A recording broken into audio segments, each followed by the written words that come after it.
अस्सलामुअलैकुम वरहमतुल्लाहि वबरकातुह। વાલેકુમુસ્સલામ વરહમતુલ્લાહિ વબરકાતુહ.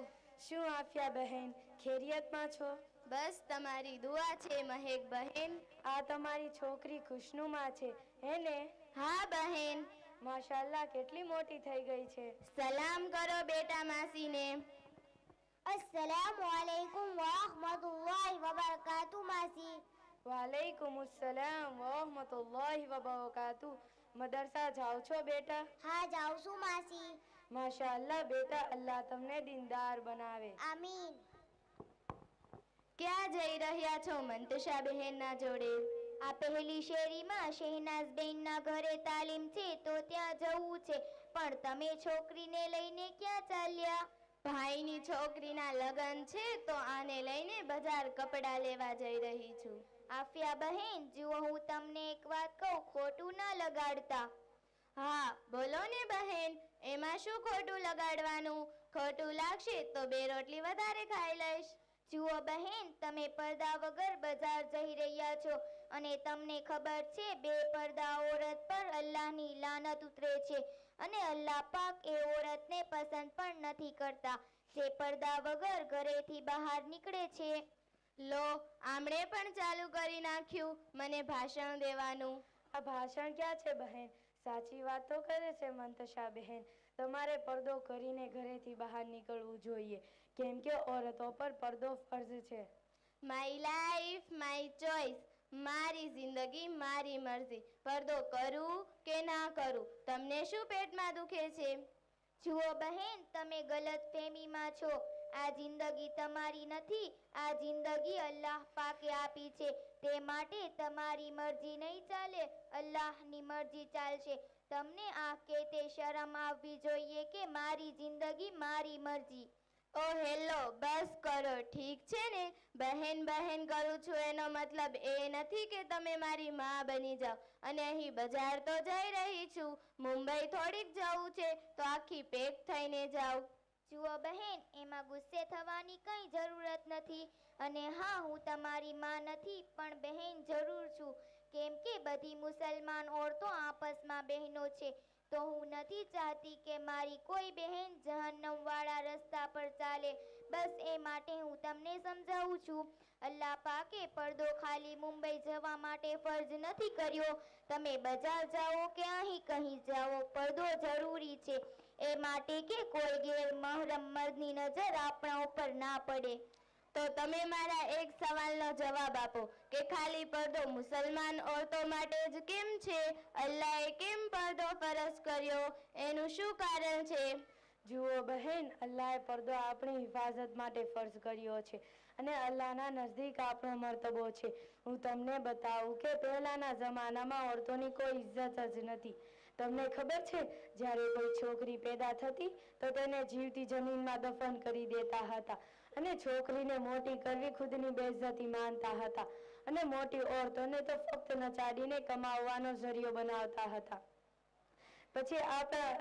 પછી અલ્લાહ પાકે औरतोंની હિફાજત માટે અને औरतोंનો મર્તબો બતાવવા માટે આપણા નબી સાહેબને મોકલ્યા અને એમના જરિયે औरतोंની હિફાજત અને औरतोंનો મર્તબો લોકોને બતાવ્યો। ચાલો બહેન, હું તમને એક સવાલ કરું, તમારા જોડે પથ્થર છે અને એક ચમકતો હીરો છે, તો તમે બંનેમાંથી કઈ ચીજને લોકોથી છુપાઈને રાખશો? અરે બહેન, એ ભી કોઈ પૂછવાની વાત છે?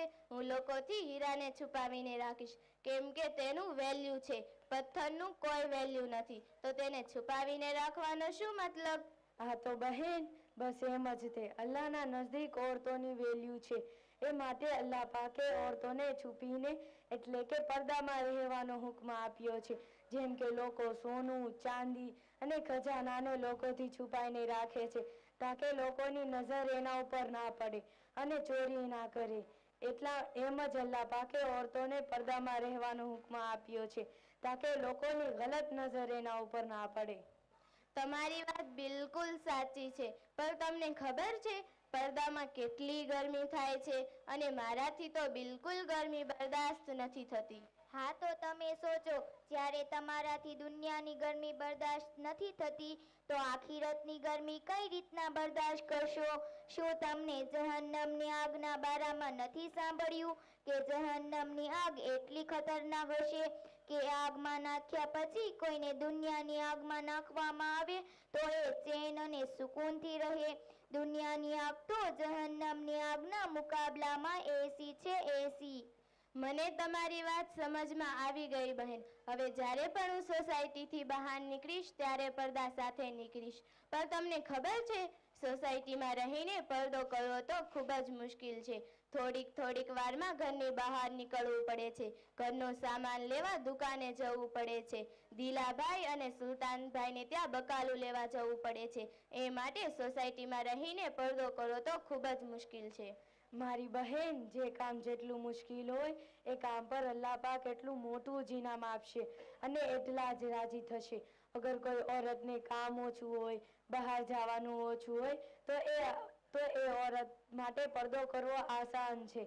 પણ સોચીને તો જુઓ, અગર કોઈ ઓરતને કામકાજ વધારે હોય, બહાર જવાનું વધારે હોય તો એ ઓરત પડદા સાથે બહાર આવે તો અલ્લાહ પાક એનાથી કેટલા રાજી થશે અને એને કેટલું મોટું ઇનામ આપશે. જુઓ બહેન, હું તમને અને આ જલસામાં આવેલી બધી મુસલમાન ઓરતોને કહેવા માંગુ છું કે અલ્લાહ પાકે આપણી હિફાજત માટે આપણે પડદો કરવાનો હુકમ આપ્યો છે. અલ્લાહ પાક ફરમાવે છે, વલા યુબદીન ઝીનતહુન, એટલે કે ઓરતો પોતાને જિન્નતના સાથે લોકો સામે જાહેર ના કરે. બીજી જગા છે, વઈદા સઅલતુમુહુન્ન મતાઅ ફસઅલુહુન્ન મિન વરાઈ હિજાબ, એટલે કે ઓરતોથી કોઈ ચીજ માંગો તો પડદાની આડમાં માંગો. तीसरी जगह છે યુદનીના અલૈહિન્ના મિન જલાબીબિહિન, એટલે કે ઓરતો પોતાના ઉપર પડદો કરે. હદીસ શરીફમાં છે કે એક વખત નાબીના એટલે કે આંધળા સહાબી હઝરત અબ્દુલ્લા ઇબ્ને ઉમ્મે મકતુબ નબી સાહેબના ઘરે આવ્યા તો નબી સાહેબે પોતાની બીવીઓને કહ્યું કે પડદો કરો અને ઘરમાં જાઓ. તો ઉમ્મે સલમા રદિયલ્લાહુ તાલા અન્હાએ કહ્યું કે એ નબી, આ તો નાબીના છે, આ તો અમને કંઈ જોવાના. તો નબી સાહેબે કહ્યું કે આ તમને નથી જોઈ શકતા, પણ તમે તો એમને જોઈ શકો છો. તો જુઓ મારી બહેન, એક નાબીના સહાબીથી હુઝુર સલ્લલ્લાહુ અલૈહિ વસલ્લમને પડદાનો હુકમ આપ્યો. તો શું આનાથી આપણને ખબર ના પડે કે પડદાની ઇસ્લામમાં કેટલી અહેમિયત છે? અને આપણે તો ઇસ્લામની શહેઝાદીઓ છીએ, શહેઝાદીઓ. અને પહેલા જ મહેક બહેનને તમને કહ્યું કે ઓરતોની કોઈ ઇજ્જત ન હતી. અલ્લાહ પાકે પડદો ફર્જ કરીને આપણે ઇજ્જતદાર બનાયા.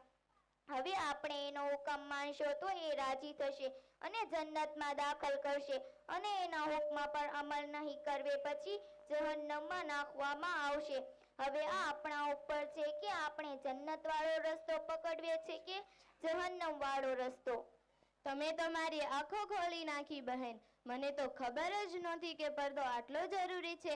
પણ હું આજે તમારાથી એક વાદો કરું છું કે જ્યારે પણ ઘરથી બહાર નીકળીશ ત્યારે પડદા સાથે નીકળીશ, અને પાછળની જેટલી જિંદગી પડદા વગર ગુજારી છે તેને અલ્લાહ પાસે તોબા કરીશ. તમે પણ દુઆ કરજો કે અલ્લાહ મને માફ કરી દે. હા, ઇન્શાલ્લાહ અલ્લાહ કરે કે આ જલસામાં આવેલી બધી માઓને, બહેનોને સમજમાં આવી જાય અને બધી ઓરતો પડદા સાથે જિંદગી ગુજારવાની તૌફીક અતા ફરમાવે. આમીન સુમ્મા આમીન. ઠીક છે બહેન, ચાલું છું. દુઆમાં યાદ રાખજો. અસ્સલામુ અલૈકુમ વરહમતુલ્લાહિ વબરકાતુહ. વાલેકુમ અસ્સલામ વરહમતુલ્લાહિ વબરકાતુહ.